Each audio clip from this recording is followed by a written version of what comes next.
নিজেকে কাঠগড়ায় তুলতে কোনো আপত্তি নেই কিলিয়ান এমবাপ্পের। নিজের ভুল মেনে নিতেও সমস্যা নেই তার। ফ্রান্সের অধিনায়ক হিসেবে ঠিকঠাক দায়িত্ব পালন না করার দায় মাথা পেতে নিচ্ছেন এই ফরোয়ার্ড। বৃহস্পতিবার ক্রোয়েশিয়ার বিপক্ষে নেশনস লিগের ম্যাচ দিয়ে ফ্রান্সের জার্সিতে আবার মাঠে নামছেন এমবাপ্পে।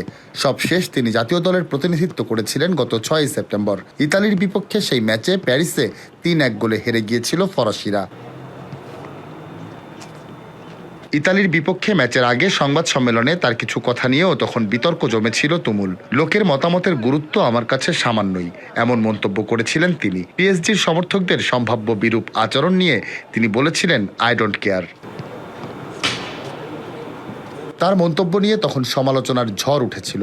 পরে নভেম্বরে নেশনস লিগের ২ ম্যাচে তাকে দলে রাখেননি কোচ দিদিয়ে দেশাম। এখন পেছন ফিরে তাকিয়ে নিজের ভুলও বুঝতে পেরেছেন রিয়াল মাদ্রিদ তারকা। ক্রোয়েশিয়ার বিপক্ষে ম্যাচের আগের দিন অকপটে মেনে নিলেন ফ্রান্সের অধিনায়ক হিসেবে দায়িত্ব পুরোপুরি সঠিকভাবে পালন করতে পারেননি এই ফরোয়ার্ড।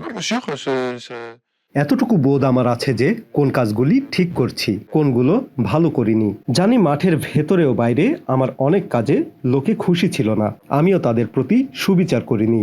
নিজেকে প্রশ্ন করতে সমস্যা নেই আমার। সমালোচনা যদি প্রাপ্য ও সুবিবেচিত হয় তাহলে কখনোই আমার কোনো আপত্তি ছিল না। তবে সামনে পথচলায় ভুলের পুনরাবৃত্তি আর করতে চান না ২৬ বছর বয়সী তারকা।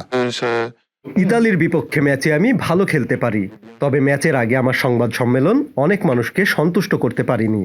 অধিনায়ক হিসেবে সবাইকে একতাবদ্ধ করতে পারিনি আমি তা মেনে নিচ্ছি। এখন সবচেয়ে গুরুত্বপূর্ণ হলো সামনে এগিয়ে যাওয়া ও ভুলের পুনরাবৃত্তি না করা। ৪৮ গোল করে ফ্রান্সের ইতিহাসের সফলতম গোল স্কোরার এমবাপ্পে। তবে জাতীয় দলের হয়ে সবশেষ ১২ ম্যাচে তার গোল ২টি।